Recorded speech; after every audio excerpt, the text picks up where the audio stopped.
गर्मियों की छुट्टियां होते ही अबू ने तीनों बच्चों को खुशखबरी सुनाई कि इस दफा की छुट्टियां वो अपने आबाई गांव जाकर तुम्हारे दादा के साथ मनाएंगे। हसन, अहमद और उम्र बहुत खुश हुए, क्योंकि गांव जाकर झील पर सैर करने का उन्हें बहुत शौक था। अगले दिन झील पर पहुंचकर वो सब हैरान रह गए, क्योंकि झील का मंजर उनकी सोच के बरक्स था।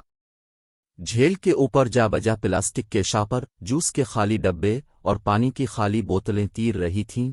झील के अर्द गिर्द भी कुछ ऐसा ही मंजर नजर आ रहा था। अबू ने बच्चों के साथ मिलकर सफाई करने का फैसला किया। हसन और अहमद भाग कर गाड़ी में गए और इन फलों के खाली शापर ले आए जो वो सैर पर खाने के लिए अपने साथ लेकर आए थे।